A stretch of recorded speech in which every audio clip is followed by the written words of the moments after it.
Assalamualaikum warahmatullahi wabarakatuh. Kembali lagi dengan kami kelompok 7 pengauditan 1 dengan anggota kelompok Anica Afdillah, Dia Wilia, dan Hanifah Abdillah. Pada pertemuan kali ini, kami akan membahas tentang risiko audit, bukti audit, dan materialitas. Jenis-jenis risiko audit. Dari rumusan model risiko audit, ada 4 jenis risiko audit. Masing-masing jenis risiko audit tersebut akan dijelaskan sebagai berikut. Planned detection risk atau risiko penemuan yang direncanakan adalah risiko bahwa bukti yang dikumpulkan dalam segmen gagal menemukan kekeliruan yang melampaui jumlah yang dapat ditolerir. Jika kekeliruan semacam ini timbul, ada 2 hal penting yang harus diperhatikan. Yang pertama, planned detection risk tergantung pada 3 unsur risiko lainnya dalam model. Jadi, risiko penemuan yang direncanakan hanya akan berubah jika auditor mengubah salah satu unsur lainnya.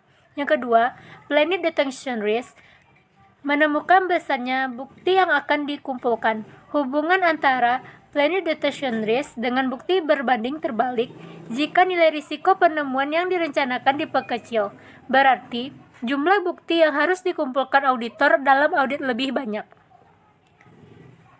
Yang kedua, acceptable audit risk atau risiko audit yang diterima adalah ukuran ketersediaan auditor untuk menerima bahwa laporan keuangan mengandung salah saji material tanpa pengecualian telah diberikan. Risiko ini ditetapkan secara subjektif bahwa auditor bersedia menerima laporan keuangan tidak disajikan secara wajar setelah audit selesai dan pendapat wajar tanpa pengecualian telah diberikan. Kalau auditor menetapkan tingkat risiko audit yang telah diterima rendah, berarti ia ingin lebih memastikan bahwa tidak ada kekeliruan yang material dalam laporan keuangan. Yang ketiga, inherent risk atau risiko bawaan atau risiko melekat adalah penerapan auditor akan kemungkinan adanya kekeliruan atau salah saji dalam segmen audit yang melampaui batas toleransi sebelum memperhitungkan faktor efektivitas pengendalian intern. Faktor pengendalian intern tidak diperhitungkan dalam menetapkan inherent risk, karena dalam model risiko audit hal itu akan diperhitungkan tersendiri sebagai risiko pengendalian. Hubungan antara risiko bawaan dengan risiko penemuan serta rencana pengumpulan bukti adalah bahwa inherent risk sifatnya berbanding terbalik dengan planned detection risk rendah. Maka planned detection risk tinggi dan bukti yang harus dikumpulkan pun sedikit.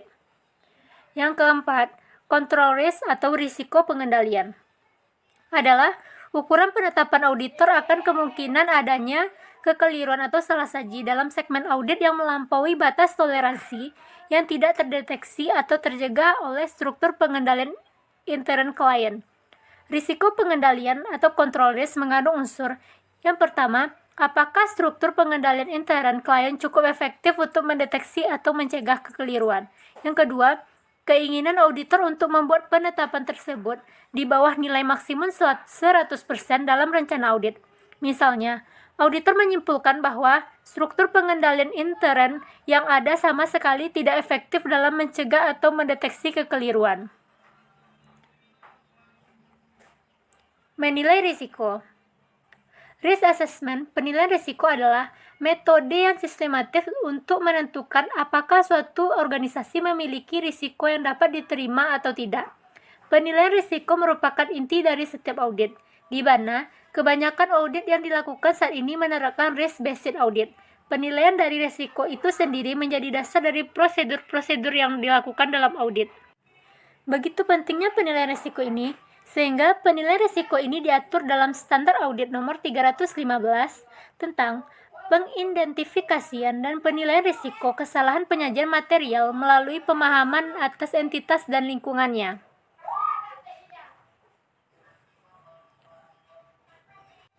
Standar Audit 315 juga mengatur mengenai prosedur yang harus dilakukan oleh auditor dalam melakukan penilaian risiko. Yang pertama, Permintaan keterangan dari pihak manajemen dan bagian lain dalam entitas yang dalam pertimbangan auditor yang dari keterangan bagian tersebut, auditor dapat memperoleh informasi yang dapat membantu dalam penilaian risiko kesalahan penyajian material karena kecurangan atau kesalahan. Yang kedua, prosedur analitis. Yang ketiga, observasi dan inspeksi. Hubungan risiko dan bukti audit. Risiko audit adalah risiko yang terjadi dalam hal auditor tanpa disadari tidak memodifikasi pendapatnya sebagaimana mestinya atas suatu laporan keuangan yang mengandung salah saji material. Konsep risiko audit berkaitan dengan risiko kegagalan auditor dalam mengubah pendapatnya atas laporan keuangan yang sebenarnya berisi salah saji. Semakin pasti auditor dalam menyatakan pendapatnya, semakin rendah risiko audit yang auditor bersedia untuk menanggungnya. Jika tingkat kepastiannya 99%, risiko audit yang auditor bersedia untuk menanggungnya adalah 1%. Sedangkan jika tingkat kepastian 95%, maka risiko audit auditor bersedia untuk menanggung adalah 5%. Karena semakin rendah risiko audit, maka tingkat kepastian semakin tinggi.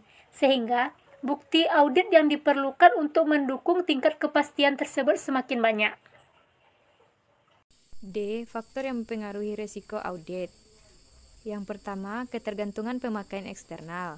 Yang kedua, kemungkinan kegagalan keuangan. Yang ketiga, integritas manajemen. Keempat, sifat bisnis. Kelima, hasil audit sebelumnya. Keenam, faktor yang berkaitan dengan salah saji yang timbul akibat pelaporan keuangan yang curang. 7. Efektivitas pengendalian internal. 8. Rencana pengendalian. 9. Ketentuan aktiva terhadap misa proporsi. 10. Pihak-pihak yang terkait. Dan yang terakhir, transaksi non-rutin. E. Jenis bukti audit. Yang pertama, pemeriksaan fisik, yaitu suatu perhitungan yang dilakukan oleh auditor atau aset berwujud. Yang kedua, konfirmasi, yaitu jawaban lisan atau tertulis yang diterima dari pihak ketiga yang independen untuk melakukan verifikasi atau kekuatan informasi yang diterima oleh auditor.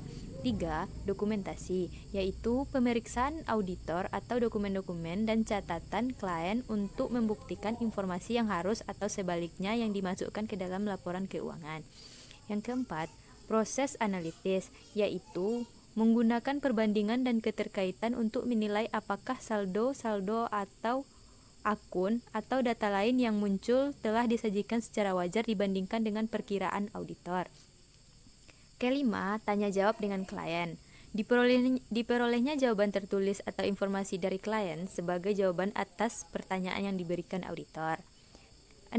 Perhitungan ulang, yaitu perhitungan ulang yang mencakup pengecekan ulang atau contoh-contoh perhitungan yang dilakukan oleh klien. Dan yang 7, pengerjaan ulang, yaitu pengujian yang dilakukan oleh seorang auditor independen terhadap prosedur pembukuan. F. Reliabilitas bukti audit. Reliabilitas bukti mengacu pada tingkat di mana bukti tersebut dianggap dapat dipercaya atau layak.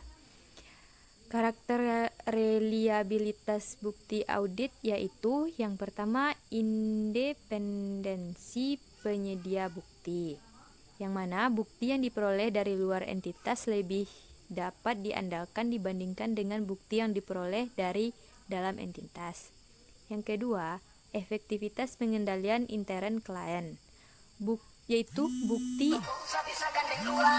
bukti yang diperoleh bukti audit lebih dapat diandalkan jika pengendalian intern klien efektivitas bukan lemah.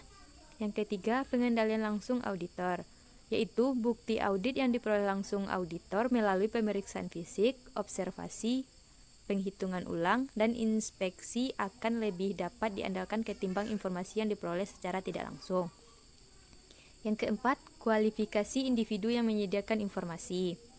Yang kelima, bukti yang objektif lebih dapat diandalkan dibandingkan bukti subjektif. Nah, teman-teman, sekarang bagian dari poin G, yaitu tentang dokumentasi audit. Apa sih dokumen audit itu? Nah, Menurut standar auditing, dokumentasi audit adalah catatan utama tentang prosedur audit yang diterapkan, bukti yang diperoleh, dan kesimpulan yang dihasilkan auditor dalam melaksanakan penugasan. Dokumentasi audit harus mencakup semua informasi yang perlu dipertimbangkan oleh auditor untuk melakukan audit secara memadai dan untuk mendukung laporan audit. Nah, itu teman-teman tentang dokumentasi audit. Jadi, tujuan dokumentasi audit ya ini mengumpulkan bukti untuk membuat kesimpulan dalam laporan keuangan. Oh, jadi dia membuat kesimpulan dalam laporan keuangan teman-teman. Tujuan dari dokumentasi audit. Kandungan dari dokumentasi audit adalah berupa dokumentasi audit yang patuh pada standar kesimpulan auditor dan catatan akuntansi di mana telah sesuai dengan rekonsiliasi laporan keuangan. Contohnya nih, meliputi rencana dan program audit, rencana saldo, analisis daftar akun, memorandum audit, jurnal penyesuaian, dan reklasifikasi. Nah, formatnya berupa dari judul, indeks, referensi, dan tanda centang. Oh, begitu ya teman-teman tentang dokumentasi audit.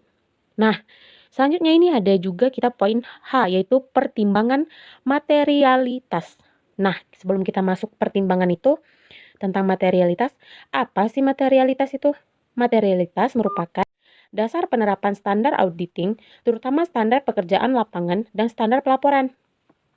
Menurut standar akuntansi, seksi 312 tentang risiko audit dan materialitas audit dalam pelaksanaan audit mengharuskan auditor untuk mempertimbangkan materialitas dalam perencanaan audit dan penilaian terhadap kewajaran sebuah laporan keuangan secara global sesuai PABU yang berlaku di Indonesia.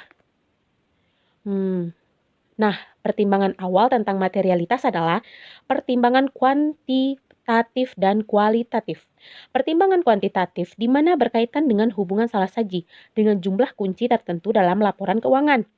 Nah, sedangkan pertimbangan kualitatif berkaitan dengan penyebab salah saji. Dalam prosesnya melakukan perencanaan audit, auditor harus menetapkan materialitas pada 2 tingkat sebagai berikut. Nah, tingkatan dari penetapan materialitas yang pertama adalah A. Tingkat laporan karena pendapat auditor atas kewajaran mencakup sebuah laporan keuangan. Nah, yang B, tingkat saldo akun, karena auditor memverifikasi saldo akun dalam mencapai kesimpulan yang menyeluruh atas kewajaran sebuah laporan keuangan. Jadi dari pertimbangan awal tentu ada 2 tingkatan dalam menetapkan materialitas itu. Yang pertama tentang tingkat laporan keuangan dan 2 tentang tingkat saldo akun itu sendiri. Begitu ya teman-teman. Nah, selanjutnya ada tentang menentukan materialitas. Bagaimana sih menentukan materialitas itu? Di poin ini kita akan menjelaskan. Kan tadi juga sudah jelaskan bahwasannya tingkat materialitas itu ada 2, tingkat laporan keuangan dan tingkat saldo akun. Nah, yang pertama dulu kita buat contohnya. Yang pertama 1, tingkat laporan keuangan karena pendapat auditor mengenai kewajaran meluas sampai laporan keuangan secara keseluruhan. Nah, berarti sampai laporan keuangan secara keseluruhan. Materialitas laporan keuangan adalah salah saji minimum keseluruhan laporan keuangan yang cukup penting yang merupakan salah saji material yang dapat dipertimbangkan. Nah, berarti tingkat laporan keuangan ini merupakan kewajaran keseluruhan yang dapat dipertimbangkan apabila adanya laporan yang cukup penting merupakan salah sajinya. Nah, contohnya PTX mempunyai total aktiva sebesar 100M atau 100 miliar. Terjadi salah saji sebesar 700 juta. Apakah pendapat auditor mengenai salah saji material pada laporan keuangan PTX sudah wajar? Nah, kita jawab nih. Cara menghitungnya yaitu adalah 1% dari 100 miliar. Berarti adalah 1 miliar. Nah, salah saji yang kita ketahui adalah sebesar 700 juta. Jadi, pendapat auditor jika salah saji sebesar 700 juta berarti kurang dari nilai tingkat materialitas sebesar 1M. 1M tadi yang didapat dari 1% di 1%-nya dari 100M. Nah, maka total aktiva wajar karena tidak melebihi tingkat materialitas sebesar 1M. Begitu ya teman-teman. Nah, selanjutnya nih tentang tingkat saldo akun. Nah, tingkat saldo akun karena auditor menguji saldo akun dalam memperoleh kesimpulan keseluruhan atas kewajaran laporan keuangan. Nah, memperoleh kesimpulan keseluruhan atas kewajaran laporan keuangan.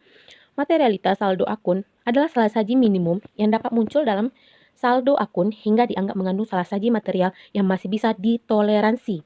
Nah, contohnya nih, PTX mempunyai total aktiva 100M. Apakah pendapat auditor mengenai salah saji material saldo akun PTX sudah wajar atau tidak? Jika diketahui salah saji tiap akun berikut ini adalah kas 40 juta, piutang usaha 200 juta, persediaan 200 juta, aktiva tetap 300 juta. Nah, bagaimana ya mengenai salah saji material saldo akun PTX ini? Sudah wajar atau tidak? Nah, kita lihat ya. Nah, menghitung tingkat materialitas seperti tadi juga. 1% dari 100M, yaitu adalah 1M. Menghitung alokasi dari setiap ini, yaitu mencapai kas 50 juta, piutang usaha 150 juta, persediaan 300 juta, dan aktiva tetap 500 juta.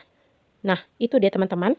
Contoh soal dari tingkat saldo akun dan juga tingkat laporan keuangan. Nah, itu hanya yang kami sampaikan. Terlebih dan terkurang kami mohon maaf. Terima kasih telah menonton video kami kali ini. Sampai jumpa teman-teman. Assalamualaikum warahmatullahi wabarakatuh.